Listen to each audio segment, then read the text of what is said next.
Bienvenidos amantes de lo inexplicable al sexto episodio de Historias Paranormales de Venezuela. Como cada mes, te traemos una nueva recopilación de 20 relatos impactantes ocurridos en distintos rincones del país. Testimonios reales enviados por nuestros seguidores, relatos que, te lo advertimos, te pondrán los pelos de punta. ¿Tú también has vivido algo que no tiene explicación?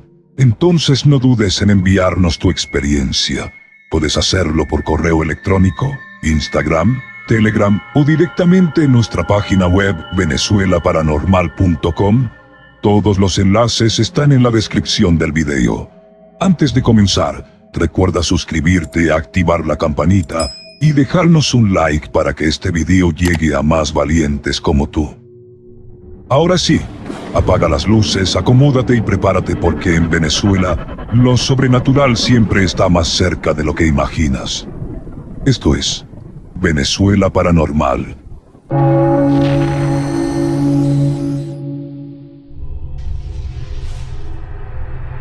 Mi nombre es Luis Daniel.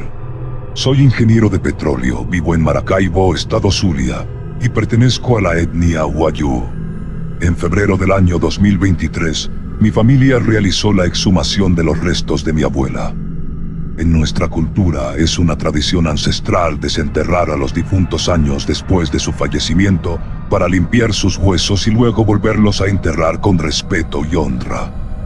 La madrugada del 10 de febrero, fuimos al cementerio María Auxiliadora para exhumar no solo a mi abuela, sino también a un tío. Llevábamos todo lo necesario, excepto un martillo. Por suerte, el sepulturero nos prestó uno, aunque como garantía me pidió mi cédula de identidad. Tras abrir las bóvedas, que en ese cementerio son estructuras selladas y elevadas, exhumamos los cuerpos. Más tarde, mi familia se retiró y quedé junto a 3 de mis tíos para sellarlas nuevamente. Sin embargo, ellos empezaron a tomar y se embriagaron rápidamente. Yo, entre frustrado y agotado, solo pensaba en que debía asistir a clases esa misma mañana en la Universidad del Zulia. Al final, cuando ya nos íbamos, noté que habíamos olvidado el martillo del sepulturero. Mis tíos, ya borrachos, se negaron a regresar por él. Como mi cédula estaba en juego, no tuve más opción que devolverme solo. Con una linterna en mano, caminé completamente solo entre las tumbas. La rabia que sentía en ese momento me mantenía más alerta que asustado. Al llegar al lugar, recogí el martillo y emprendí el regreso. Fue entonces cuando empecé a escuchar pisadas alrededor de mí. Al principio pensé que era el eco de mis propios pasos, pero me detuve y los pasos continuaron. Ahí fue cuando la incomodidad se volvió inquietud. Saqué el teléfono y empecé a grabar, pensando que tal vez alguien andaba rondando por el cementerio. Me habían contado que en ese lugar se robaban objetos personales de las tumbas, incluso huesos para rituales de brujería, pero no vi a nadie. Regresé con mis tíos y esperamos a que amaneciera para tomar algún bus o mototaxi que nos llevara de vuelta. Horas más tarde, en la universidad, le mostré el video a un amigo, y fue él quien me lo señaló. En el video aparece una silueta negra justo frente a mí. Yo recordaba perfectamente haber escuchado los pasos, pero no haber visto absolutamente nada. Hasta hoy, no puedo explicar lo que ocurrió esa madrugada, pero sé lo que escuché. Y el video muestra claramente lo que mis ojos no pudieron ver.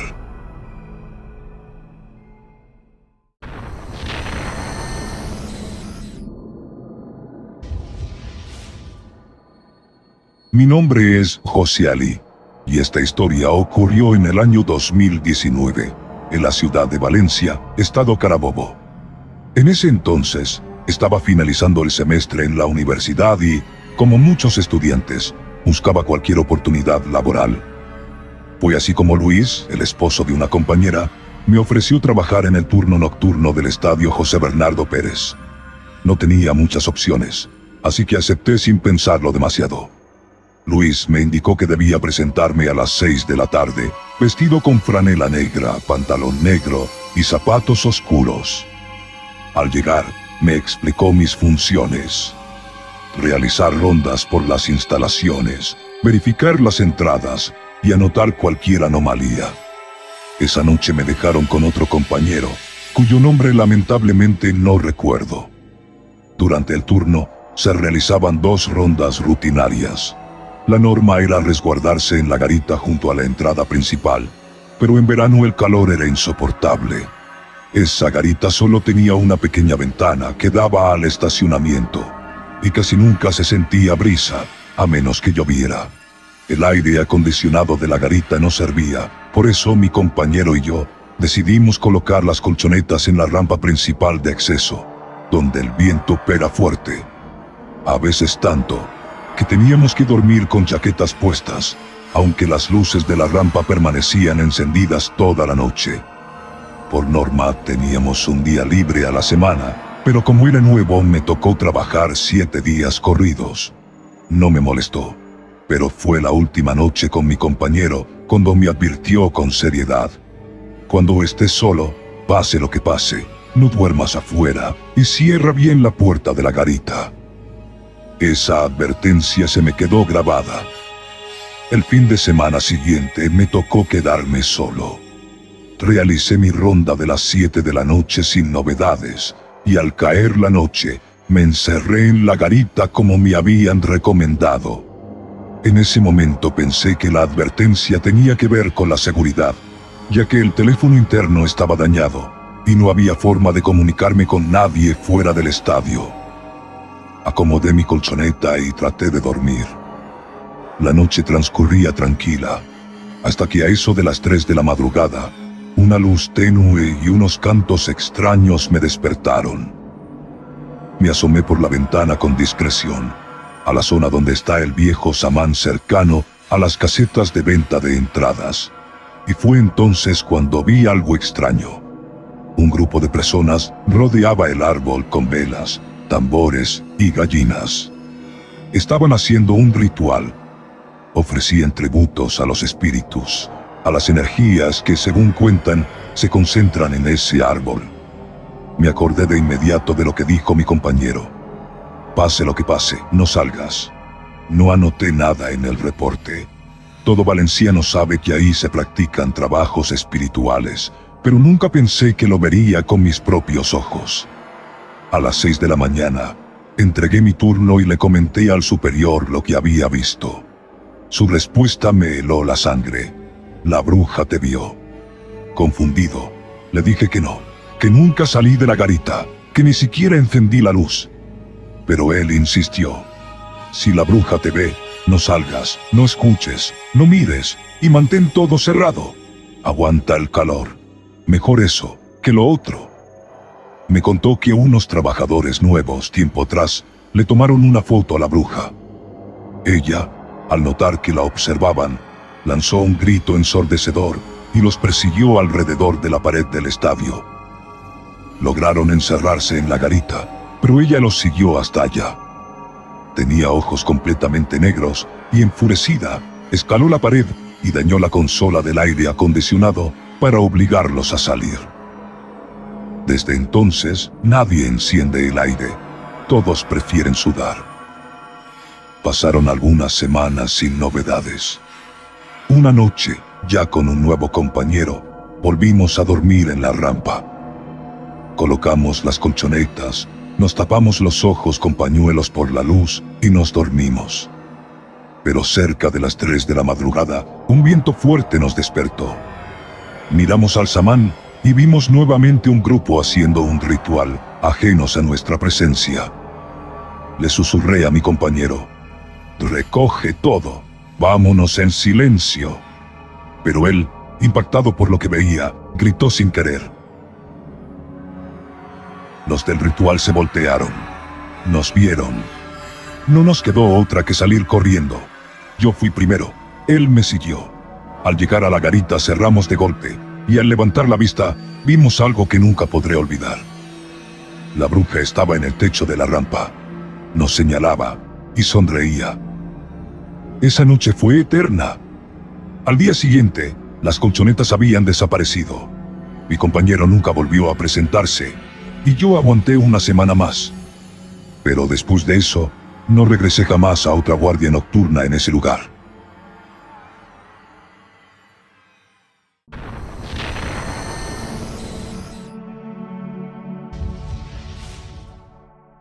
Esta historia es anónima.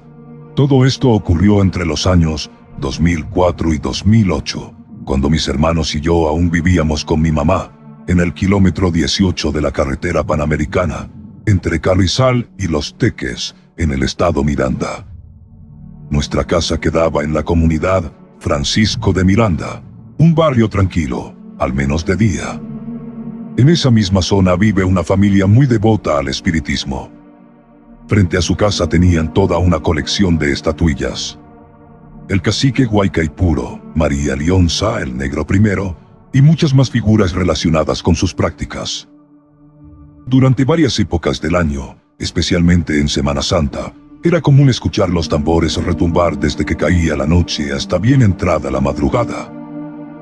Lo curioso es que, un par de horas después de que esos rituales terminaban, comenzaba algo extraño. Los perros del barrio ladraban sin parar, y los gallos, como si fueran arrastrados por alguna fuerza, cantaban descontrolados, aunque no fuera la hora habitual. Pero eso no era lo más inquietante. En varias ocasiones, poco después de terminar los toques de tambor, escuchábamos claramente el trote de un caballo. Sí, como si un caballo estuviera corriendo por el callejón donde vivíamos, solo que ese callejón era de escaleras empinadas, y ni una moto podía pasar por allí, mucho menos un caballo. Además, nadie en el barrio tenía caballos, ni había fincas o establos cerca. Lo más aterrador era que el sonido del trote se acercaba cada vez más a nuestra casa. Corría con fuerza, con ímpetu, y cuando llegaba justo debajo de nuestro hogar, se detenía. Entonces lo que escuchábamos era aún más escalofriante. Una respiración profunda, pesada, como si esa cosa estuviera dando vueltas, husmeando, esperando algo. Pasaban unos minutos de silencio, y luego, nuevamente, los perros y los gallos estallaban en caos. En esos 4 años, llegamos a escuchar al caballo al menos 5 veces, siempre después de terminar los rituales espiritistas de aquella familia. Pero no fuimos los únicos. Vecinos que regresaban tarde del trabajo, o salían muy temprano, juraban haber visto figuras extrañas. E incluso algunos decían haber visto al ente con sus propios ojos. Lo describían como una criatura mitad mujer, mitad caballo, como sacada de la mitología, pero con un aura oscura, aterradora. Decían que trotaba por lugares imposibles, subía escaleras verticales, incluso lo llegaron a escuchar corriendo sobre los techos. Con el tiempo, su presencia se volvió tan habitual que, al día siguiente, los vecinos se saludaban con preguntas como: ¿lo escuchaste anoche? Sí, esta vez pasó por el callejón de arriba. No era un mito. Lo escuchamos demasiadas veces. Y siempre después del tambor.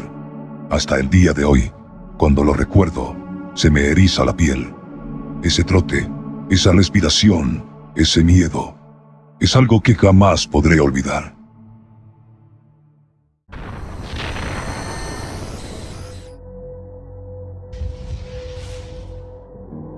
Mi nombre es Reinaldo Colmenares, y esta historia ocurrió en el año de 1996, cuando estudiaba en la Escuela Técnica Agropecuaria Gonzalito, ubicada en el municipio Mariño del estado Aragua.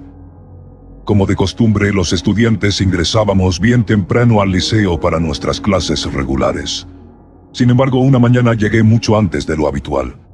Salí de mi casa y, por casualidad, alguien me dio la cola hasta la técnica. Cuando llegué, eran apenas las 4:30 de la madrugada. A esa hora, todo estaba completamente oscuro. Quienes conocen esta institución sabrán que desde la entrada principal hasta los salones hay una larga calle de casi medio kilómetro, flanqueada por sembradíos a ambos lados. El silencio de esa madrugada era casi absoluto. Caminé hasta los salones y me senté bajo el farol que iluminaba débilmente la entrada. En ese momento, algo completamente fuera de lo normal ocurrió. Desde el salón donde yo recibía clases, comenzó a escucharse la melodía de un piano. Una música suave, melancólica y, extrañamente, hermosa. A pesar de lo temprano y la oscuridad, no sentí miedo al principio, pero el ambiente se volvió denso, pesado, como si algo invisible me impidiera moverme. La música duró aproximadamente media hora. Se sentía cercana y lejana al mismo tiempo. No pude hacer otra cosa más que quedarme allí sentado, paralizado, esperando que amaneciera. Días después, todavía impactado, decidí contarle lo que vivía uno de los profesores más antiguos de la institución, a quien todos llamábamos el abuelo. Me escuchó con calma, y como si ya lo supiera me dijo: «Eso que escuchaste es el espíritu de un muchacho que estudió aquí hace años. Era aplicado, tranquilo, y tenía un gran amor por la música. Tocaba el órgano con pasión, especialmente en las mañanas, antes de que comenzaran las clases. Pero un año, las cosas no le salieron bien. Fracasó en sus estudios y en un acto de desesperación, se quitó la vida, en ese mismo salón. Desde entonces, dicen que de vez en cuando se escucha su teclado. Toca para calmarse y para encontrar paz, y quizá también para acompañar a los estudiantes que llegan demasiado temprano. Nunca volví a llegar tan temprano».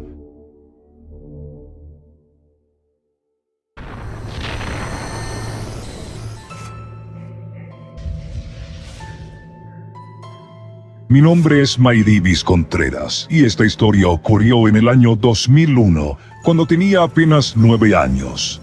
A lo largo de mi vida han pasado varias cosas extrañas, pero ninguna como aquella que vivimos en la escuela La Victoria, ubicada en Rubio, estado Táchira.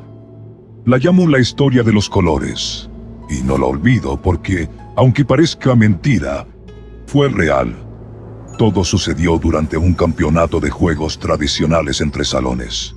Muchos grupos estaban reunidos en diferentes áreas, así que la mayoría de los salones estaban vacíos. Yo estaba con un grupo de amigas cuando una de ellas sugirió jugar a los colores. Era un tipo de juego espiritista muy popular en ese entonces, parecido a la Ouija, pero hecho con lápices de colores que se unían en el centro. Se decía que uno podía preguntar si alguien estaba allí, y si la respuesta era afirmativa, los colores se movían como si algo invisible los abriera y cerrara. Eso sí, había una regla muy clara: siempre debía cerrar el juego al final. Yo no participé directamente, estaba más pendiente del campeonato, esperando que me tocara jugar. Pero recuerdo cómo mis amigas comenzaron a hacer preguntas mientras manipulaban los colores. Al principio todo parecía divertido, hasta que una de ellas se detuvo en seco, con los ojos muy abiertos. Comenzó a gritar desesperadamente que veía a alguien frente a ella. En ese instante, soltó los colores y estos cayeron al suelo, sin cerrar el juego. De pronto, todo cambió. La niña se quedó paralizada, completamente rígida. Corrí a buscar a la profesora Carmen para avisarle. En ese momento, justo cuando le hablaba, escuchamos un estruendo que venía del salón. Pupitres golpeando el suelo, sillas volando por los aires, y el caos desatado. Lo que presenciamos fue aterrador. Ese algo se le metió a la niña, y no era cualquier cosa. Las palabras que decía, las voces, el comportamiento, no eran de una niña de 10 años. Frente a la escuela, había un viejo cine que con el tiempo se había convertido en iglesia. Llamaron al pastor de allí para intentar ayudarla. Recuerdo claramente que esa entidad se burlaba de él, lo desafiaba. Varias personas intentaban contener a la niña, pero ella los lanzaba con una fuerza que no era humana. Nos sacaron del lugar. A mí y a las otras niñas nos llevaron a otra parte del colegio. Nunca supimos exactamente qué pasó después. Lo único que recuerdo es que, tiempo después, la volví a ver, pero ya no era la misma. Estaba más callada, distante, como si una parte de ella se hubiese quedado atrapada en aquel día. Desde entonces tengo claro que con esas cosas no se juega. lo que pasó fue real. Por eso, si alguna vez escuchas sobre el juego de los colores, piénsalo 2 veces antes de intentarlo.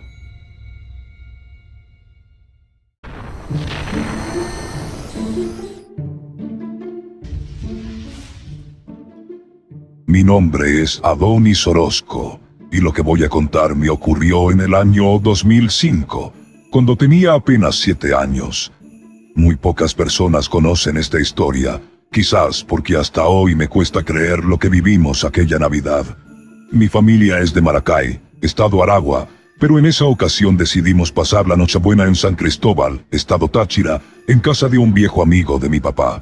La casa en la que nos hospedamos era extraña desde el primer momento. Amplia, con estructura de galpón y un enorme salón que parecía un antiguo bar nocturno, con mesas de billar y una barra polvorienta. El dueño, el amigo de mi papá, nos contó una historia inquietante. El antiguo propietario se había quitado la vida allí mismo, y su esposa junto a sus hijas habían desaparecido sin dejar rastro. Nadie supo nunca por qué lo hizo. Mi familia, aunque sorprendida, no le dio demasiada importancia, y yo, siendo un niño, tampoco comprendía la gravedad del asunto. La primera noche, me despertaron unos sonidos extraños en la calle. Era como si hubiese un rebaño de cabras justo afuera. Me levanté curioso para verlas, pero al mirar por la ventana no había absolutamente nadie, ni animales, ni personas. Lo único que se escuchaba era el aullido desesperado de los perros, como si algo invisible los estuviera acechando. A la mañana siguiente se lo conté a mi familia, pero nadie más había oído nada.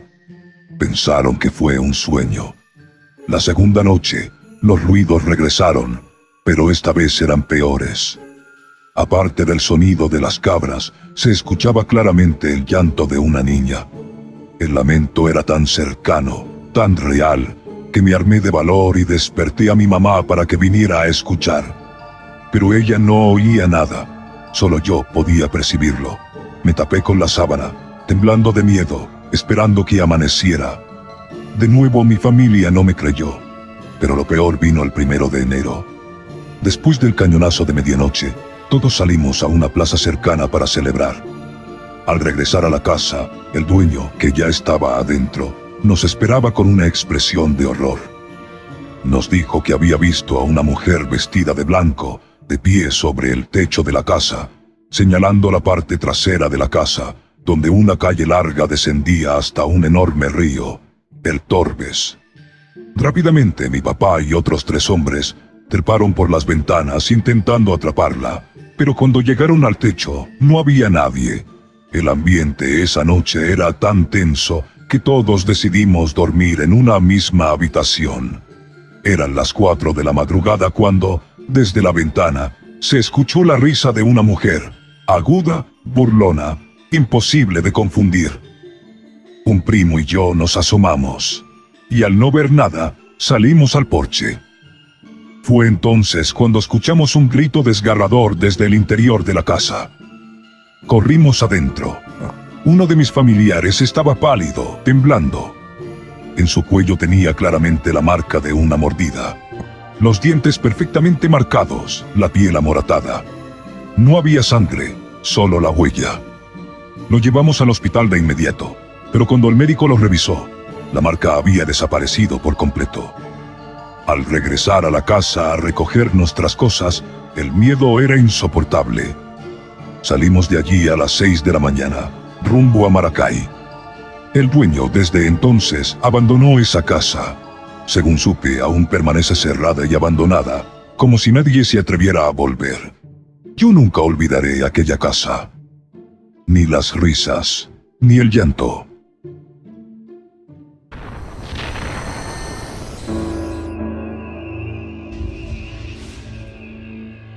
Esta historia es anónima.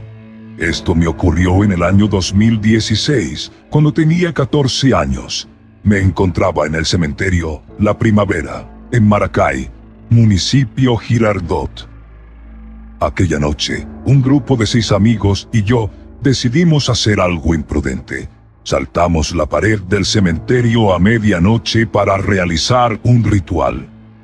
Mientras los demás se adentraban entre las tumbas, yo preferí quedarme cerca de la entrada, vigilando que nadie nos viera desde afuera, ya que sabíamos que estábamos haciendo algo ilegal. Pensé que sería buena idea quedarme solo, pero me equivoqué. Aproveché el momento para encender un cigarro. Fue entonces cuando noté algo extraño. La entrada del cementerio ya no estaba. Juraba que estaba justo allí, pero todo lo que veía era una pared enorme que protegía el cementerio. Sentí un pánico indescriptible.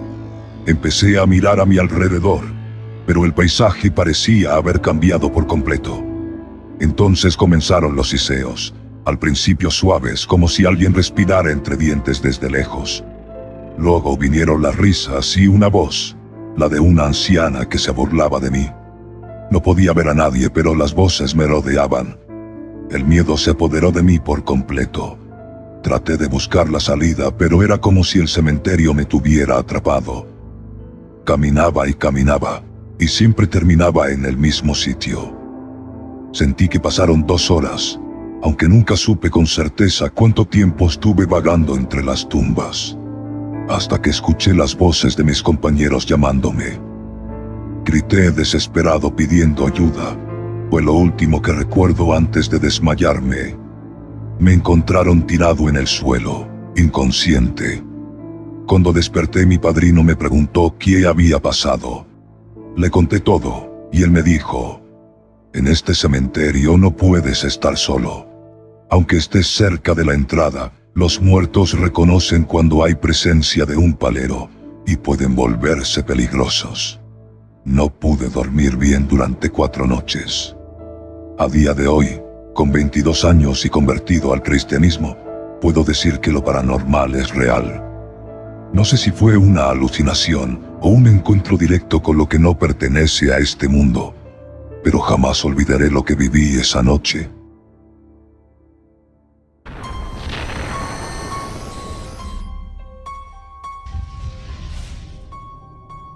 Soy Judith Caro y trabajé durante varios años en la Unidad Educativa Guaraúguta, ubicada en la zona agraria de Turmero, Estado Aragua. Esta institución tiene una historia muy larga y particular. Primero fue una escuela de formación militar, luego agraria, con internado tipo cuartel, y más adelante pasó a ser una escuela de primaria. Hoy en día abarca desde educación básica hasta 5º año. Un lugar con tanto pasado no puede estar del todo en paz. En el año 2020, mi nieta vivió algo que jamás olvidará. Eran las 11 de la mañana, un día en el que no había clases. Ella estaba jugando cerca del área de primer grado cuando vio algo extraño. Una maestra con varios niños caminando por los salones. No le prestó mucha atención porque pensó que tal vez había algún acto o visita. Al rato, fue a buscar a su hermana, quien estaba tumbando pumagas en la parte trasera de la escuela. Pero al pasar cerca de uno de los salones, vio a una niña muy parecida a su hermana. La diferencia es que esta niña tenía el rostro cuarteado, como resquebrajado, y la estaba llamando con insistencia para que se metiera debajo de una cerca. Mi nieta, inocente, le respondió: «No, ven tú». Y en ese momento la niña desapareció entre el monte. Asustada, mi nieta salió corriendo hasta donde yo estaba, y en el camino se encontró con su verdadera hermana. Se quedó paralizada por el miedo. Lo que había visto no era su hermana, y ambas sabían que algo extraño rondaba ese día en la escuela. Pero no ha sido el único suceso. El vigilante nocturno también vivió algo aterrador allá por el año 2000. Me lo contó él mismo. Una madrugada, mientras hacía su ronda habitual por los pasillos del plantel, vio una figura vestida de blanco que pasó de un salón a otro. Se quedó paralizado. Luego escuchó cómo rodaban los pupitres y se oían gritos de niños jugando, aunque la escuela estaba completamente vacía. Desde ese día, se negó a volver a patrullar de madrugada. A mí también me pasó algo, y fue muy personal. Corría el año 2014. No había clases ese día, solo una reunión de profesores en el comedor. Decidí ir al baño de damas, que tiene 8 cubículos y está ubicado en uno de los pasillos interiores. Justo cuando iba a entrar al penúltimo baño, a través de mis lentes, vi a una niña pequeña con vestido blanco parada detrás de mí. Cerré los ojos pensando que era una ilusión, pero al abrirlos, ella seguía ahí, inmóvil, mirándome. No pude hacer nada más que salir corriendo al comedor. Todavía recuerdo el rostro de los profesores cuando les conté lo que acababa de vivir. La unidad educativa Guarauguta guarda muchos secretos. Quienes han trabajado allí lo saben, y estoy convencida de que, aunque los estudiantes se vayan, hay otros niños que nunca se han ido.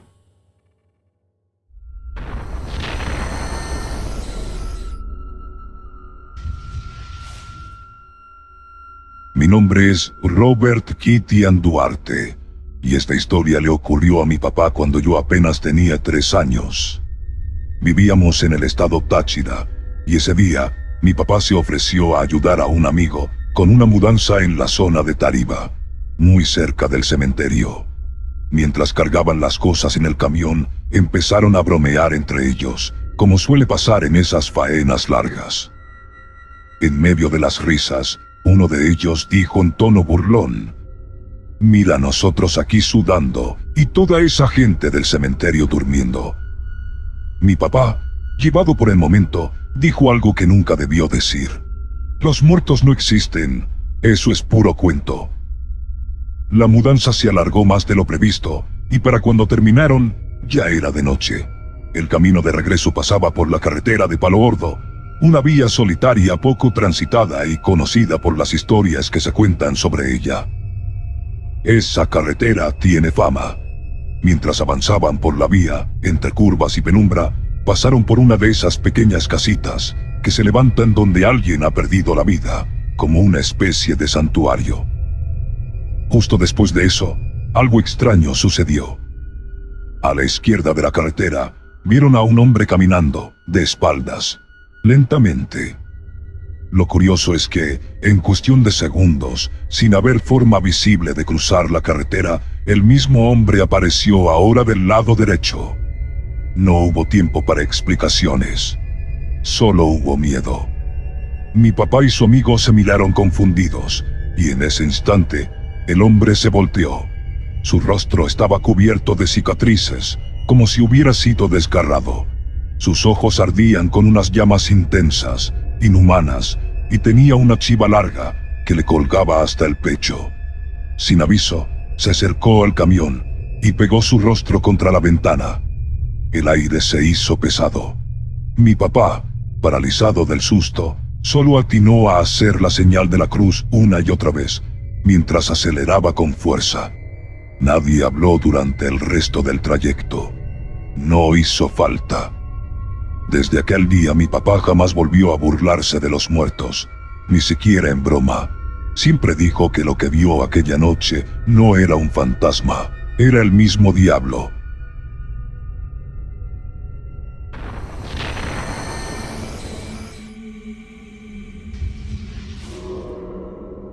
Mi nombre es Junior Fernández, y lo que voy a contarles ocurrió una noche cualquiera, o al menos eso creí al principio. Todo pasó en el estado Bolívar, en la avenida Atlántico de Puerto Ordaz, una vía muy transitada de día, pero de noche, con lluvia y soledad, parece otro mundo. Aquella noche conducía solo mi camioneta. El cielo estaba nublado, el pavimento húmedo por una llovizna persistente. Eran las 10 en punto. No iba rápido, tal vez a unos 70 kilómetros por hora, porque las luces de mi vehículo no estaban bien, parpadeaban de forma extraña, se volvían tenues de pronto. Venía de la casa de mi hermano, cansado tras una larga jornada de trabajo. Mi mente iba en piloto automático, solo pensaba en llegar a casa, ducharme y dormir, pero algo inesperado me arrancó del letargo. En medio de la vía, justo frente a mí, apareció una figura. Una mujer. De la nada. No me dio tiempo a pensar. Di un volantazo, frené con fuerza, sintiendo el corazón casi salirse del pecho. Creí haberla atropellado, pero cuando miré por el retrovisor, no había nadie, nada, ni un cuerpo, ni un grito, ni siquiera un bulto. El asfalto mojado seguía vacío, como si nunca hubiera habido nadie ahí. Pero no me asusté. O al menos, eso me repetía a mí mismo. Siempre fui escéptico con lo paranormal. Pensé que tal vez era mi mente jugándome una broma por el agotamiento, o un efecto óptico causado por las luces defectuosas. No le di más vueltas al asunto. Semanas después, en una reunión familiar, unos ancianos conversaban sobre historias del pasado. Uno de ellos, un profesor jubilado de la Universidad Experimental de Guayana, la UNEG, mencionó un hecho espeluznante que, sin saberlo, cambiaría mi percepción por completo. Contó que, hace muchos años, una estudiante de esa universidad fue víctima de un crimen atroz justo en esa zona. Un grupo de delincuentes la abordó cuando salía de clases al anochecer. Al no encontrarle más que libros, la arrastraron hasta la maleza a un lado de la carretera. Ahí la golpearon, abusaron de ella y la dejaron tirada, medio viva, bajo el peso de la oscuridad. La historia no termina allí. Horas después, aún con vida, la muchacha logró ponerse de pie. Desorientada, sangrando, con su ropa rota y el alma hecha trizas, caminó tambaleante a la carretera. Cuentan que al ver las luces de un vehículo acercarse a gran velocidad, se colocó en medio del asfalto y no se apartó. Murió al instante. Lo que me heló la sangre fue escuchar al anciano decir la hora en que todo sucedió.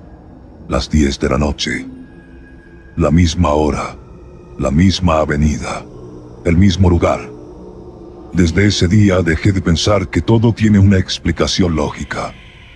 Porque hay cosas que simplemente no quieren ser olvidadas.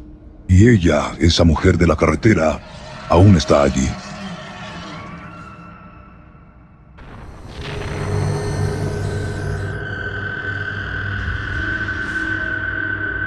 Mi nombre es Diego Zavala y soy de Maracay. Esta historia ocurrió en la madrugada del 9 de abril de 2023, cuando tenía 17 años. Mis amigos y yo solíamos hacer viajes nocturnos en moto hasta Ocumare de la Costa. Aquella noche partimos desde Maracay a las 12 en punto. Éramos al menos 10 motos, todos emocionados por el recorrido, como de costumbre. Pero desde que pasamos la alcabala de la Guardia Nacional, sentí algo extraño. La noche tenía un ambiente raro, como si algo nos advirtiera que no siguiéramos. De repente comenzó una fuerte lluvia en plena montaña, y nos vimos obligados a detenernos varias veces por lo intenso del aguacero. A pesar del mal clima, mis amigos insistían: «Sigamos, no hay que regresarse». El frío era extremo. El aire se sentía denso, pesado, diferente. Cuanto más nos adentrábamos en la montaña, más raro se volvía todo. Incluso me caí de la moto, pero no quise detenerme. El ambiente se tornaba cada vez más inquietante. Cuando llegamos al río conocido como La Trilla, ocurrió algo que a todos nos dejó perplejos. Comenzó una llovizna suave, pero lo extraño era que el agua que caía estaba tibia, casi caliente. Eso no tenía sentido. Hacía un frío brutal. Había neblina por todos lados, pero esa lluvia era cálida. Nos miramos sin entender lo que pasaba. No era normal. Algo no estaba bien. Decidimos continuar. Entre el tramo de La Trilla y el arco de entrada al pueblo de Ocumare, el grupo se dividió. Algunos aceleraron y se adelantaron. Otros se quedaron atrás. Yo me quedé solo con un amigo. Íbamos juntos, pero sin nadie más a la vista. La neblina se hizo más densa y el silencio era abrumador. En ese momento notamos algo que nos heló la sangre. Parecíamos estar atrapados en un bucle. Pasaban los minutos y seguíamos cruzando las mismas curvas una y otra vez. Era como si no avanzáramos. Todo era oscuro, sin iluminación, sin señales de vida. Y fue entonces cuando sucedió lo más perturbador.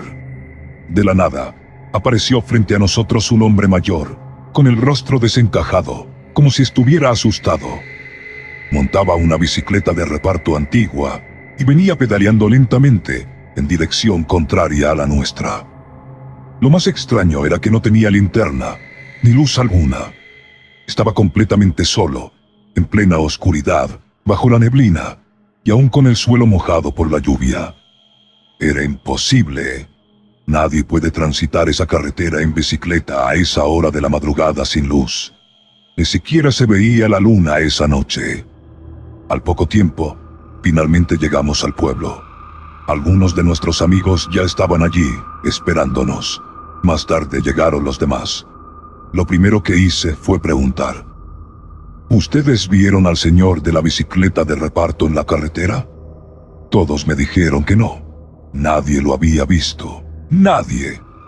Y aquí viene lo más aterrador.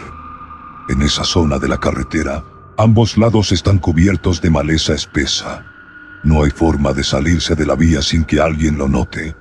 Aquel hombre no pudo haberse desviado ni desaparecido entre los árboles. Simplemente se desvaneció. Hasta el día de hoy no tengo explicación para lo que vimos, pero estoy seguro de que esa noche no fue un simple paseo en moto. Algo o alguien se manifestó en esa carretera y solo nosotros lo presenciamos.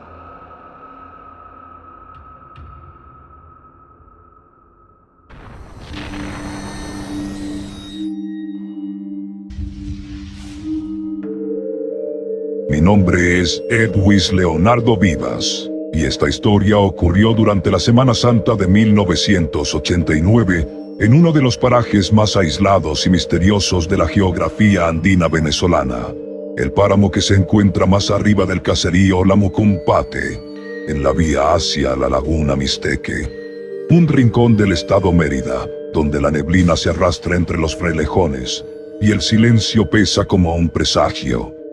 En aquellos días, era común que los jóvenes de Mérida organizáramos excursiones durante la Semana Mayor. El plan era escapar del bullicio de la ciudad y acampar en lo más alto de las montañas, rodeados por la inmensidad de la naturaleza. Éramos 7 adolescentes, todos miembros de la banda show del Colegio Arzobispo Silva, unidos no solo por la música, sino por una amistad inquebrantable. Nos hacíamos llamar con humor el pelotón chiflado. La tarde del Jueves Santo, 23 de marzo, instalamos nuestra carpa militar en la entrada de un pequeño valle, justo al borde de una laguna seca, rodeados por cerros imponentes y un riachuelo de aguas heladas. A nuestro alrededor, solo frailejones, neblina y caballos pastando en completa libertad. Las últimas viviendas quedaban kilómetros más abajo, en la Mucumpate. Estábamos completamente solos. Esa noche, después de cenar, nos repartimos en pequeñas tareas. Algunos lavaban en el riachuelo, otros cocinaban arepas junto a la fogata, y yo me encontraba dentro de la carpa con 2 compañeros, contando historias y maquinando alguna broma para asustar a los demás. Siempre fui el más inquieto del grupo, y se me ocurrió decir en voz alta: ¿y si inventamos que aquí se aparece una mujer que murió en este valle? Mis amigos se rieron nerviosamente, pero antes de que la idea se desarrollara, el ambiente cambió por completo.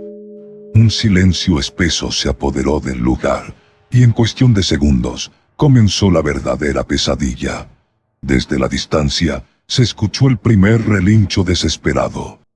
Los caballos que hasta entonces pastaban en calma, comenzaron a correr en círculos alrededor de la carpa, completamente descontrolados. Luego, llegó un sonido que paralizó nuestra sangre: el llanto desgarrador de una mujer, proveniente desde lo más profundo del valle. Era un grito de dolor en la oscuridad, un lamento tan humano como inhumano, que se perdía en los cerros como si la montaña misma llorara. La neblina descendía pesada. La luna llena apenas lograba romper las nubes que se arremolinaban sobre nuestras cabezas. A lo lejos, los que estaban en el riachuelo corrieron despavoridos, uno de ellos casi atropellado por un caballo fuera de sí. Dejaron todo tirado, ollas, linternas, y se unieron al grupo que cocinaba. Nadie intercambió palabras. Nadie necesitaba explicaciones. Cuando todos llegaron a la carpa, cerramos la cremallera con manos temblorosas. Nos abrazamos en el centro, apenas iluminados por la tenue luz de una lámpara de querosén. Nadie pensaba en las arepas. Nadie se atrevía a mirar hacia afuera. El llanto continuó, una y otra vez, a veces lejano, a veces tan cerca que parecía justo al lado de la lona. Y los caballos seguían corriendo, como si intentaran huir de algo invisible que los perseguía. Rezamos, Padre Nuestro, Ave María, rosario improvisado. No sabíamos cuántas veces repetimos las oraciones. Solo queríamos que todo se detuviera, que la noche terminara, que el llanto cesara. No fue hasta las 3 de la madrugada que llegó el silencio. Un silencio absoluto. Nadie durmió realmente, pero algunos logramos cerrar los ojos hasta que amaneció. Nunca volvimos a hablar de lo ocurrido con ligereza. Nunca supimos qué fue lo que nos visitó esa noche en el páramo. Pero estoy convencido de que algo nos escuchaba desde el principio. Algo que no quería bromas, ni gritos, ni burlas. Y quizás, solo quizás, esa noche nos dio una lección. Una lección en forma de espantada.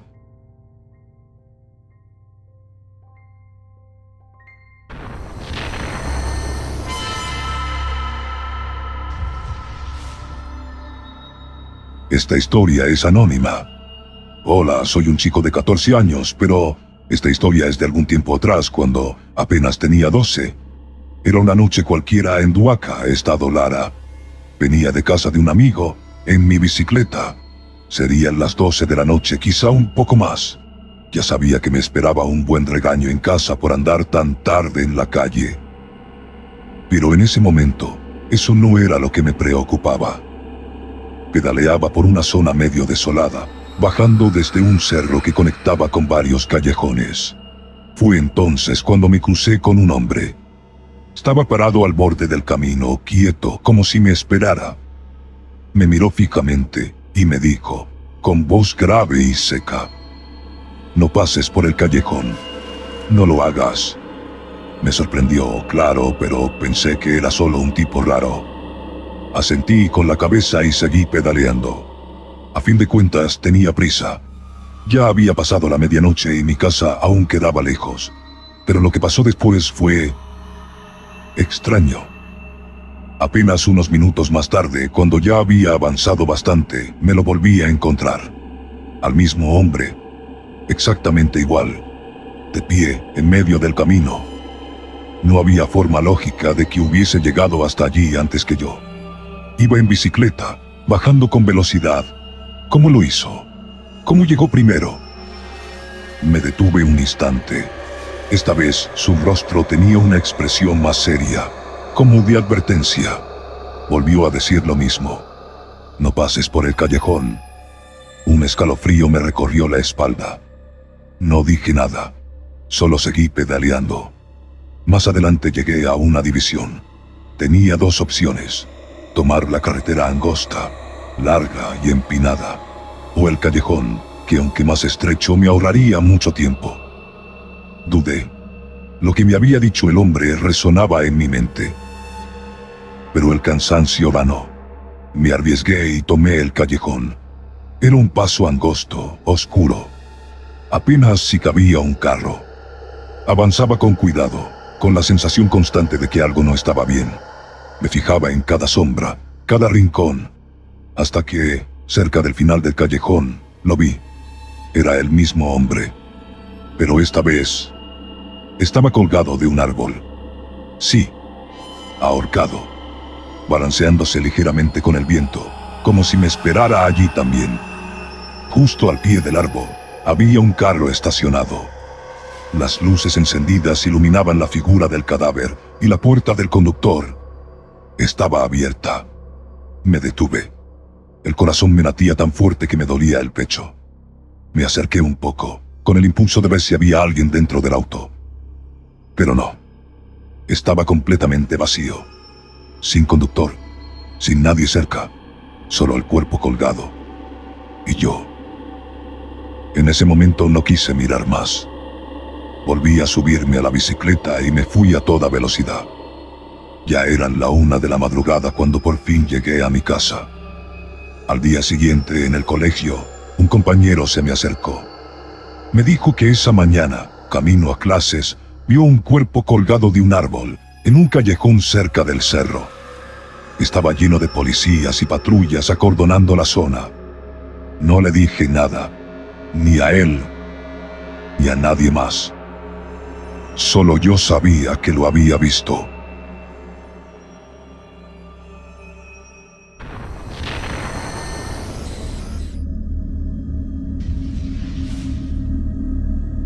Esta historia es anónima.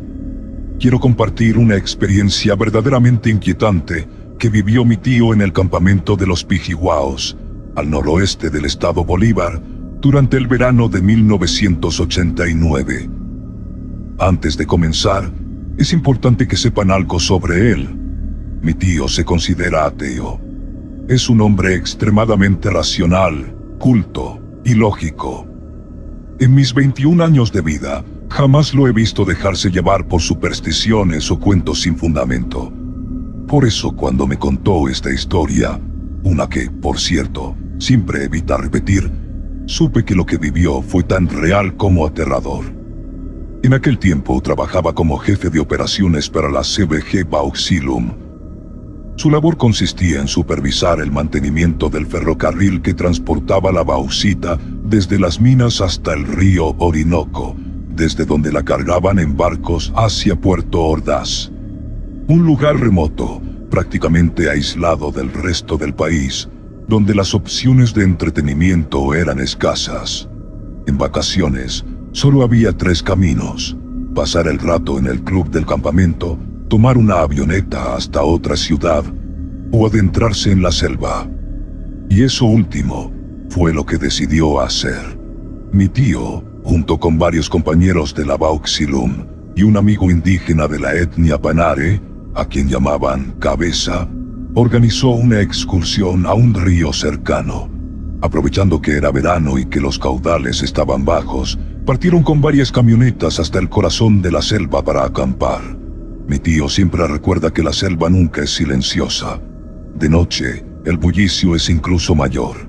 Insectos, aves nocturnas, mamíferos cazando. Es un concierto constante de vida. Pero esa noche, algo perturbador rompió con todo lo que él conocía. Mientras dormían en la cajuela de una de las camionetas, se despertó repentinamente. Frente a él, en el otro extremo del vehículo, estaba Cabeza, completamente despierto, inmóvil y pálido como la luna. Mi tío, somnoliento, le preguntó qué ocurría. El indígena no respondió con palabras, solo se llevó un dedo a los labios con brusquedad, exigiendo silencio. «¿Qué pasa?», insistió mi tío, ya inquieto. En lugar de responder, Cabeza le dio un leve golpe en la cabeza, visiblemente alterado, y le hizo señas para que escuchara. Fue entonces cuando mi tío lo notó. Un silencio total, absoluto, envolvía la selva. No había insectos, no había aves, no había nada. Solo el leve murmullo del agua del río rompía aquella opresiva calma. «Ese tipo de silencio», me dijo mi tío, «no es natural en la selva. No es normal. No debería existir». La expresión de Cabeza era de auténtico terror. El Panare, con los ojos abiertos fijos en la oscuridad, tenía una expresión de horror en su cara, como si hubiese visto la misma muerte. Minutos después, el bullicio volvió. Primero tímidamente, luego con su intensidad habitual.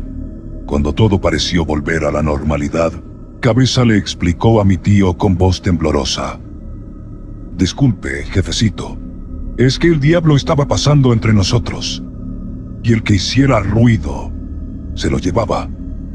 Mi tío no supo qué responder. Aún hoy, más de 3 décadas después, sigue sin encontrar una explicación lógica para aquel momento. Pero la historia no terminó allí. Más tarde, durante otra conversación, cabeza le contó una historia aún más perturbadora. Meses antes, en una pequeña comunidad panare dentro de la misma selva, el mismo suceso se repitió. Una noche, un hombre, borracho y desafiante, comenzó a gritar y a provocar a algo invisible, algo que él no veía, pero claramente sentía. Los demás se escondieron en sus chozas. Nadie se atrevió a salir.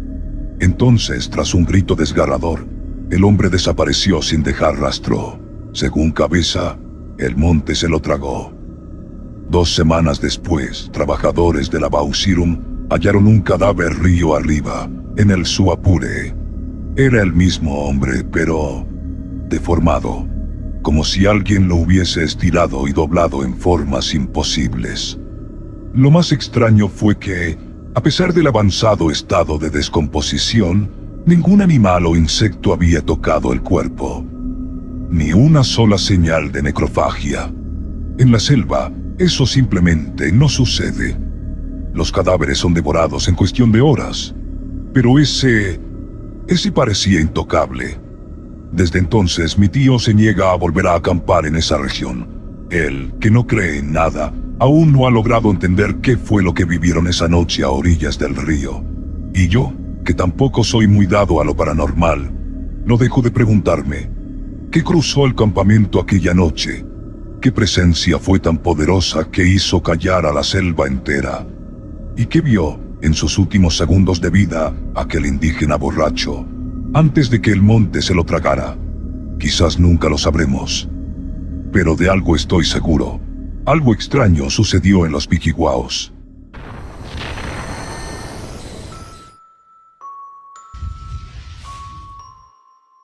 Hola amigos, mi nombre es Alex, y quiero compartir con ustedes una experiencia que viví a principios de los años 90.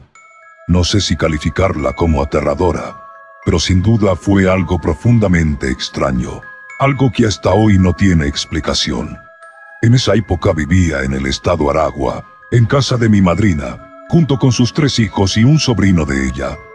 Éramos 3 primos inseparables: Antonio, de 19 años, Gil, de 20, y yo, que tenía 18. Una tarde cualquiera, como tantas otras, nos pusimos a jugar fútbol en un terreno baldío cerca del barrio.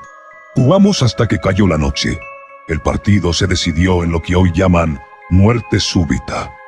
Y por suerte, ganamos. Decidimos celebrar con unas cervezas entre amigos. Poco a poco, todos fueron regresando a sus casas para bañarse y cambiarse antes de volver a reunirse. Gil fue el último en irse, quedando solo Antonio y yo. Eran pasadas las 11 de la noche cuando decidimos hacer lo mismo. Al llegar a casa, yo fui el primero en entrar al baño. Mientras me bañaba, escuchaba a Antonio en la cocina comiendo algo. Salí, me vestí y lo vi ahí sentado. Tenía frente a él la ropa que iba a ponerse para la fiesta. Me dijo entre bocados que necesitaba comer algo para aguantar hasta el amanecer. Yo agarré algo rápido de la nevera y antes de irme, le dije que me adelantaba con los demás. Él asintió y dijo que llegaría apenas terminara de alistarse. Me reuní con los muchachos que estaban del otro lado de una vereda, frente a un gran árbol samán de más de 100 años. Era nuestro punto habitual para pasar el rato, justo al borde de la carretera. En un momento me dieron ganas de ir al baño. Ya saben, el baño improvisado que teníamos era el mismo samán. Caminé por la vereda, pasé al otro lado, y justo al acercarme al árbol, vi a alguien sentado en el banco de cemento que había allí, de espaldas a la carretera. La figura me resultó familiar. Me acerqué un poco más, y sí, era Antonio con la misma ropa sucia del partido. Ajá, ¿y tú qué? ¿No que ibas a cambiarte para bajar? Le dije. No respondió. Apenas giró ligeramente la cabeza y esbozó una sonrisa extraña, como vacía. Ignoré el gesto, fui detrás del árbol y, cuando terminé, salí del otro lado, esperando encontrarlo de frente. Pero algo me inquietó. Ahora estaba sentado nuevamente de espaldas, pero del otro lado del banco. ¿Cómo sabía por dónde iba a salir? Ajá, ¿y tú qué? Repetí, algo incómodo.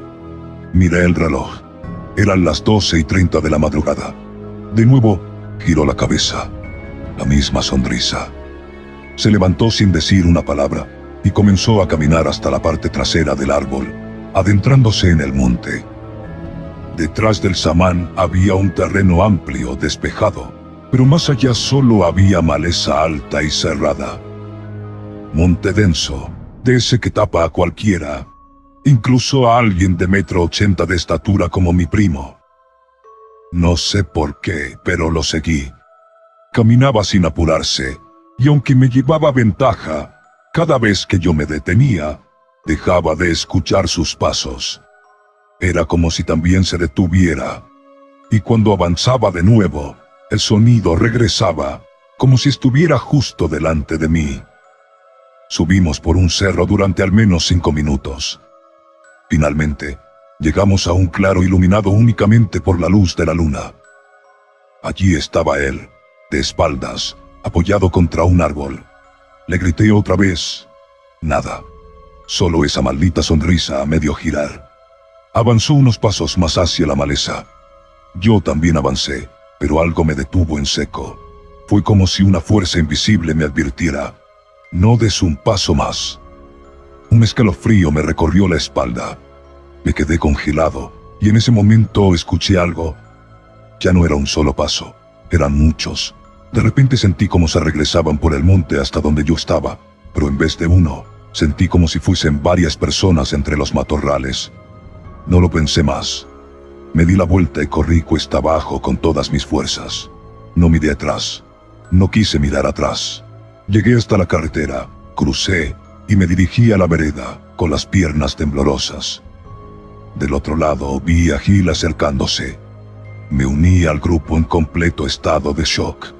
Los muchachos me preguntaron si me habían espantado. No les respondí. Solo agarré 3 cervezas y me las tomé de un solo trago. Ya un poco más calmado les dije: el pendejo de Antonio se fue cerro arriba sin decir nada, y ni siquiera... Me quedé callado. Miré al frente. Ahí venía Antonio, caminando desde la casa, con la ropa limpia que había dejado en la mesa. ¿Cómo era posible? No había pasado ni 5 minutos desde que llegué. Y no existía forma alguna de que hubiera bajado del cerro, cruzado todo ese monte, entrado a casa, cambiado de ropa y regresado en tan poco tiempo. Hasta el día de hoy no sé quién o qué fue esa figura que vi, ni por qué la seguí. Lo que sí sé es que estuve con algo que no era mi primo, algo que sonreía igual, pero no hablaba, algo que me guiaba hasta lo profundo del monte. Lo más extraño fue mirar el reloj. Desde el momento en que lo vi sentado bajo el samán hasta que regresé, solo habían pasado 15 minutos. Gracias por escucharme.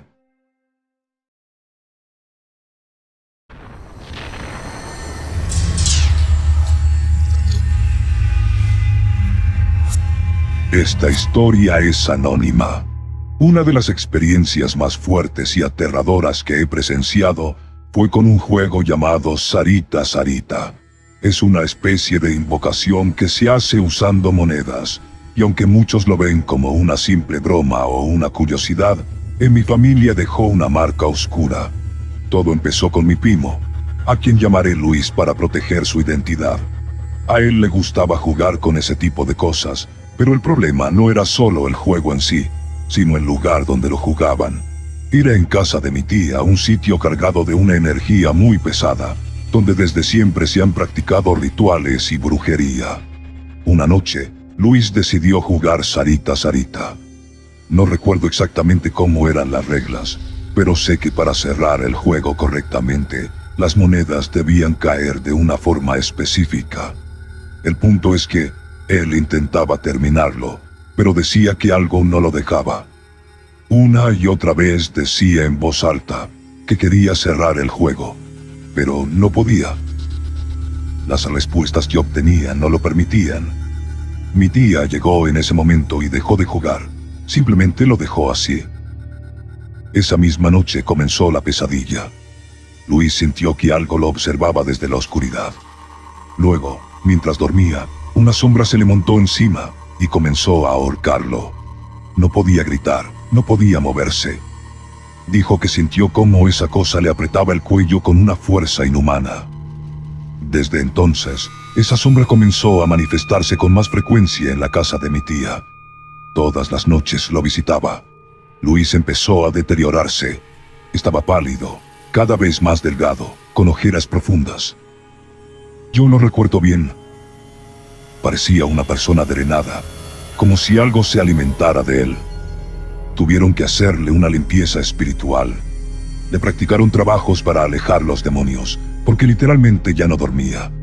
Solo así logró recuperarse un poco y, finalmente, se mudó de esa casa.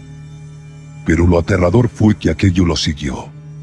Una vez, Luis se quedó a dormir en la casa donde yo vivía con mi pareja. Yo ya sospechaba que esa cosa no se había ido por completo, pero no lo había comprobado. Hasta que una madrugada mi esposo fue al baño, y al pasar cerca del cuarto donde dormía Luis, vio una sombra parada junto al lado de su cama. Una figura oscura, quieta, mirando a mi primo. Mi esposo se asustó, pero no me despertó. Me lo contó después. Me dijo que incluso escuchó a Luis llamándome con voz temblorosa, como si algo lo estuviera atacando. Pero prefirió no despertarme porque sabe que soy cristiana y ya he tenido que enfrentar cosas así antes.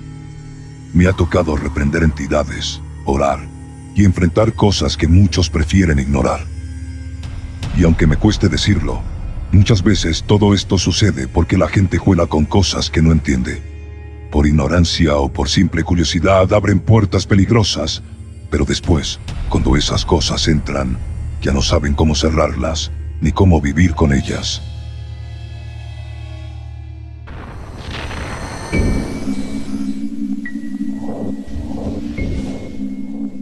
Mi nombre es Manuel Antonio, y lo que estoy a punto de contarles es una experiencia real que viví hace muchos años junto a mi primo John. Hasta el día de hoy, ambos recordamos con escalofríos aquella noche en la Sierra Falconiana. Todo comenzó cuando fuimos invitados al cumpleaños de otro primo. La familia decidió celebrarlo en una finca alejada, ubicada a unos 30 minutos de Coro. Alquilamos un autobús grande y nos fuimos todos juntos, como si fuera una aventura de fin de semana. La fiesta duraría desde el viernes hasta el domingo, y en apariencia todo parecía normal. El cumpleañero apenas tenía 2 o 3 años, pero había algo que nos inquietaba. Sabíamos que la familia por parte de su madre practicaba magia negra, y se rumoraba que desde tan pequeño ya lo estaban iniciando en esas prácticas oscuras. Cuando cayó la noche, la mayoría se fue a dormir en los cuartos compartidos de la finca. Había varias camas, así que todos estábamos cómodos, o eso creíamos. Mi primo John y yo decidimos quedarnos un rato más despiertos, conversando en la zona trasera, cerca de la piscina. Mientras hablábamos, John me contó algo perturbador. Tenía un enemigo cuya abuela, según él, había hecho un pacto con el innombrable para proteger a su nieto. Justo después de decirlo, uno de los bombillos explotó de golpe, dejándonos en la penumbra. Nos miramos, desconcertados, con esa sensación de que algo no andaba bien. Nos fuimos a otro mueble más cerca de la casa, pero en lugar de sentirnos más seguros, todo empeoró. Las sombras comenzaron a moverse entre los árboles, como si alguien, o algo, nos estuviera acechando. Hasta ese momento no había soplado ni una pizca de viento, pero de pronto, los árboles comenzaron a agitarse violentamente. Una mesa cercana, con vasos encima, fue azotada por una fuerza invisible. Los vasos salieron volando, como si algo los hubiera empujado con furia. «Tenemos que entrar ya», me dijo John, visiblemente asustado. Yo estaba molesto. Recuerdo que dije en voz alta: «Solo Dios tiene poder sobre las cosas. Tal vez no debí provocarlos», porque al hacerlo, el ambiente se volvió aún más pesado, más denso. Era como si algo invisible nos envolviera. Corrimos al cuarto donde íbamos a dormir. Varias personas ya descansaban allí, pero nosotros, temblando de miedo, decidimos dormir en la misma cama.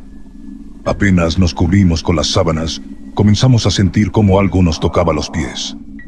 Las sábanas se movían, se jalaban solas. Desde otras camas, algunos primos nos gritaban que dejáramos de fastidiar, creyendo que éramos nosotros jugando. Pero no. Nosotros no nos movíamos. Estábamos paralizados de terror. Las horas pasaban lentas, y entonces llegó la peor parte. Pasadas las 3 de la madrugada, el primo que cumplía años, el mismo que decían estaba siendo iniciado en brujería, se levantó de su cama, pero no de forma normal. Lo hizo sin flexionar las piernas, como si algo lo elevara. Su cama estaba justo al lado de la nuestra, así que lo vi con claridad. Se quedó completamente erguido, y de pronto comenzó a hablar en lenguas extrañas, imposibles de entender. Fueron segundos eternos. No era un niño en ese momento, era otra cosa. Y así como se levantó, volvió a caer en la cama. Silencio total. John y yo no pudimos pegar un ojo el resto de la noche. Apenas vimos los primeros rayos del sol, agarramos nuestras cosas y nos fuimos a coro sin decir una sola palabra ni mirar atrás. Pero lo más impactante fue lo que ocurrió al llegar a mi casa. Mi madre me estaba esperando. Apenas crucé la puerta, me miró y me dijo: «Te pasó esto, esto y esto, ¿verdad?». Me quedé helado. No le había dicho nada, pero ella describió con exactitud todo lo que habíamos vivido. Mi mamá en su juventud había practicado el ocultismo, aunque ya se había alejado de eso. Tenía esa sensibilidad, ese don. Me miró con seriedad y concluyó: «Lo que ustedes vivieron fueron demonios. Esa familia los atrae. A donde van los siguen. Practican santería y cosas oscuras, pero Dios es más grande, hijo, y Él los protegió». Hasta hoy, John y yo no hablamos mucho de aquella noche. Fue una experiencia tan real como espeluznante, una de esas que te cambia para siempre.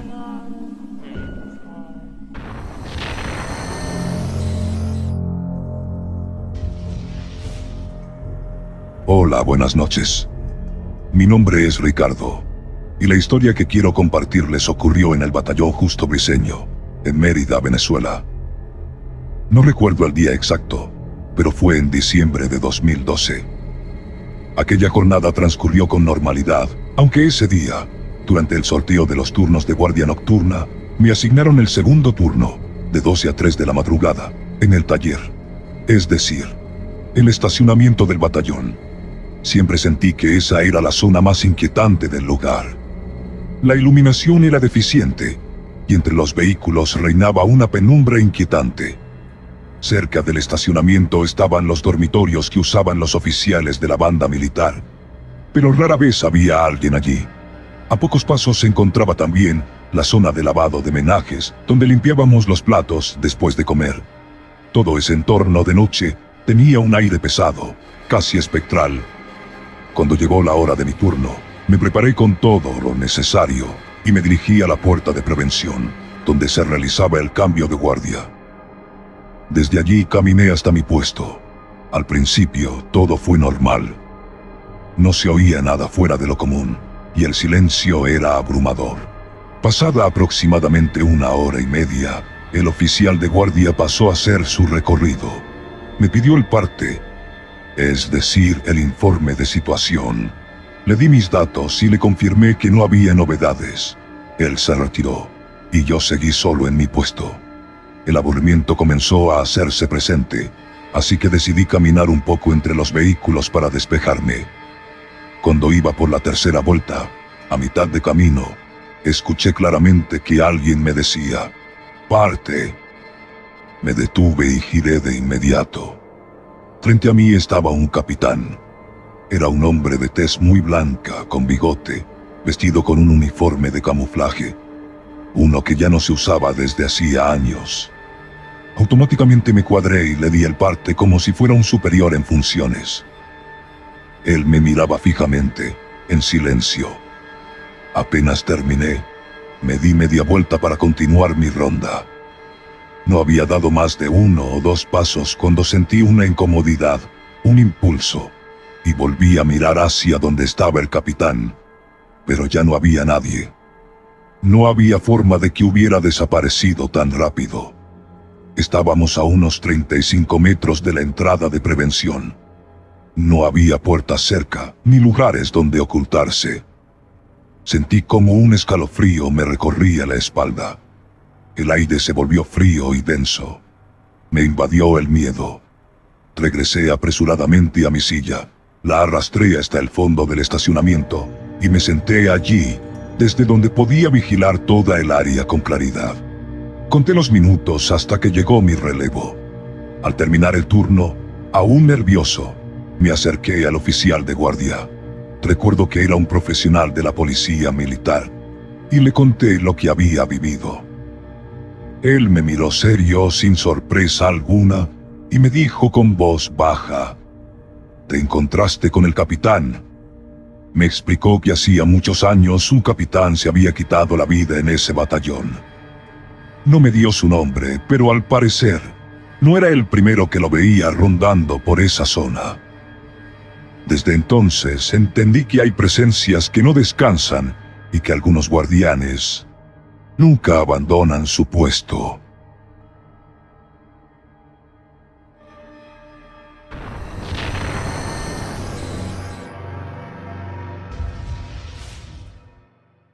Hola amigos, vivo en el estado Lara. Esta historia ocurrió ya algunos años, en un viaje que hicimos mi esposa y yo para reencontrarnos en el estado Carabobo. La idea era pasar unos días agradables junto a familiares. Ella llegaría con algunos parientes suyos, y yo llevaría a los míos. El punto de encuentro fue un parque de atracciones cercano al terminal de pasajeros de Valencia, conocido como el Big Low Center. Una vez nos encontramos, todo fue alegría. Abrazos, risas, saludos cruzados entre los 11 integrantes del grupo. Al poco rato, nos dirigimos a la taquilla para comprar los tickets y comenzar a disfrutar del parque. Sin pensarlo mucho, nos organizamos en parejas y comenzamos a montarnos en los aparatos. Lo pasamos muy bien. Entre gritos, risas y algodones de azúcar, la tarde se nos fue volando. Sin embargo, hubo un detalle curioso que comenzó a llamar mi atención. Mi sobrino mayor estuvo todo el tiempo acompañado de una niña. Era una pequeña de unos 7 años, tez morena, cabello negro y vestido floreado. Se veía simpática, aunque un poco asustada. Lo más extraño era que se aferraba fuertemente a la mano de mi sobrino cada vez que subíamos a una atracción, como si temiera quedarse sola. Al principio, pensé que era parte de la familia de mi esposa, y seguramente ella pensó que venía con nosotros. Nadie preguntó, porque en ese tipo de reuniones grandes, uno suele asumir que todos los niños pertenecen a alguien del grupo. Ya casi al final de la noche, cuando el parque comenzaba a vaciarse, de hecho desde las 10 de la noche éramos los únicos allí, decidimos usar los tickets que nos quedaban y repetir en nuestras atracciones favoritas. Para entonces, muchas de las luces del parque ya estaban apagadas y el ambiente empezaba a tornarse extraño, silencioso. A las 11 en punto salimos por la entrada principal, donde está la reja que da al estacionamiento.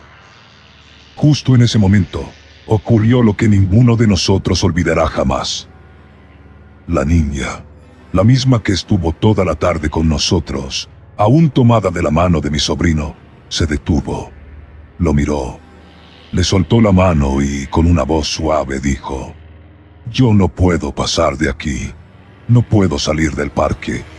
Mi sobrino, que siempre ha tenido buen sentido del humor, se rió nervioso y nos dijo: «Epa, miren a la niña, dice que se va a quedar». Todos nos volteamos. La vimos. Allí estaba, parada al borde de la reja con su vestido de flores ligeramente agitado por la brisa. Nos miró una última vez, dio media vuelta y salió corriendo hasta el interior del parque, que ya estaba casi completamente a oscuras. Nos quedamos congelados. ¿Quién trajo a esa niña? preguntó alguien finalmente. ¿No era de tu familia?, respondió otro. No, yo pensé que venía con ustedes, dijimos todos casi al unísono. El silencio fue brutal. La realidad nos golpeó. Nadie conocía a la niña. Nadie la había traído. Había pasado toda la tarde con nosotros, riendo, agarrada de la mano de mi sobrino, y no pertenecía a ninguna familia. Esa noche, el camino de regreso fue inquietante. Nadie hablaba mucho. En los días siguientes intentamos buscar explicaciones, pero ninguna tenía sentido. Ese momento quedó grabado en mi memoria.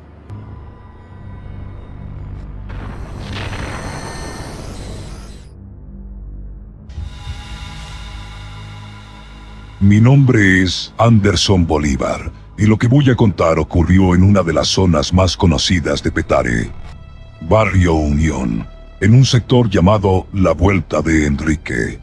En aquella época, a principios de los años 80, mi madre y yo vivíamos en la planta baja de una casa donde, desde siempre, se escuchaban historias inquietantes.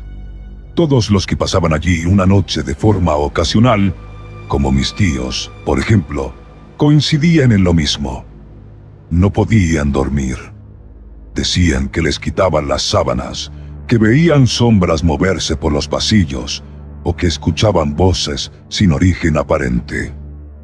Pero lo más extraño sucedía cuando los inquilinos del segundo piso se iban de vacaciones. En su ausencia, la casa quedaba completamente vacía, y sin embargo, desde arriba se oían ruidos de ollas, pasos e incluso grifos que se abrían solos. Tenía unos 7 años cuando me ocurrió algo que jamás pude olvidar. Era una tarde de 1982, alrededor de las 3 de la tarde. Estaba solo, aburrido, y decidí subir las escaleras que llevaban hasta la platabanda, la azotea de la casa. A medio camino, había un baño. Siempre me causó una mezcla de curiosidad y miedo.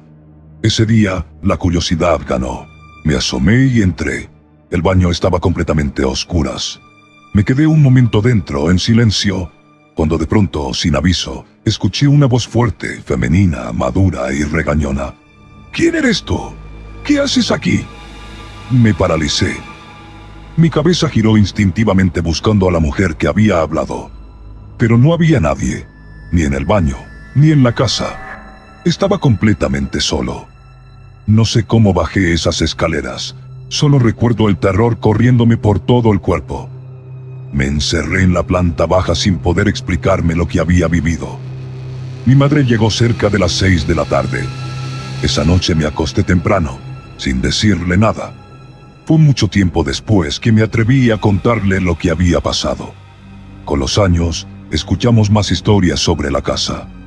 Muchos aseguraban que en ella penaba la antigua dueña, la primera propietaria, de quien se decía que no había sido precisamente una buena persona. Incluso se rumoreaba que había dinero enterrado en algún rincón de la casa. Lo cierto es que algo perturbador habitaba allí, algo que no quería compañía. Nos mudamos cuando yo tenía unos 8 años. Hoy tengo 50 y la casa sigue en pie. Y según cuentan los vecinos, las manifestaciones continúan.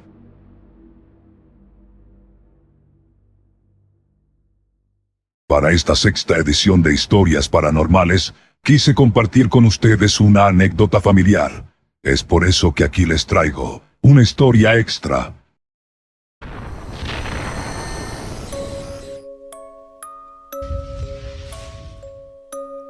Esta historia es personal. Lo que voy a contar no me ocurrió a mí. Fue algo que vivieron mi mamá, mi tía y mi prima. Una noche que jamás olvidarán. Todo sucedió en el Hospital Rafael Calle Sierra, en Punto Fijo, en el año 2011. Mi abuela materna, María Benilde, estaba internada por un fuerte malestar en los riñones. Su salud ya estaba muy delicada. Al día siguiente la iban a dializar, y aquella noche mi mamá, mi tía y mi prima decidieron acompañarla en la habitación. Querían estar con ella, cuidarla, quizás sin saberlo, despedirse. La habitación estaba en penumbras. El silencio del hospital solo era interrumpido por el eco de pasos lejanos y las voces de alguna enfermera al pasar. De pronto, mi abuela, recostada en su cama, alzó la vista hasta un rincón de la habitación y dijo con una voz suave: «Miren esos angelitos tan lindos que están allá». Mi prima, que estaba justo cerca del lugar que mi abuela señalaba, se puso de pie algo asustada, mirando con extrañeza. No había nada allí. «Allí no hay nadie, mamá», le respondió mi tía intentando calmarla. Pero mi abuela insistía. «¿No los ven? Están allí. Son 4, tan hermosos». Al día siguiente, tristemente, mi abuela partió de este mundo, dejando tras de sí un silencio que aún pesa en el corazón. Durante el duelo, mientras compartíamos recuerdos y silencios, mi mamá nos hizo caer en cuenta de algo. Mi abuela había tenido 4 hijos, es decir, mis 2 tías, mi tío y mi mamá. Pero también había tenido 4 pérdidas espontáneas durante su juventud. 4 vidas que no pudieron nacer, 4 pequeños que nunca llegaron a este mundo y partieron antes de tiempo. Fue entonces cuando todo encajó. Esos angelitos que mi abuela vio, eran ellos, sus hijos, los que había llorado en silencio. La esperaban para llevársela más allá de este plano. Desde ese día, la tristeza de su partida se mezcla con algo más profundo. Una sensación de consuelo. Porque sabemos que no se fue sola. Se fue rodeada de amor, llevada de la mano por las almas que siempre estuvieron con ella, aunque nunca pudimos verlas. Y así llegamos al final de esta 6ª edición de Historias Paranormales de Venezuela. Recuerda que si alguna vez has vivido algo inexplicable y quieres que tu experiencia aparezca en un próximo episodio, no dudes en enviarnos tu relato a través de Instagram, Telegram, correo electrónico o directamente desde nuestra página web. Si te gustó el video, no olvides darle like, y si te apasiona lo paranormal, lo sobrenatural y las leyendas venezolanas, suscríbete y activa la campanita para que no te pierdas ninguno de nuestros próximos episodios semanales. Esto es Venezuela Paranormal.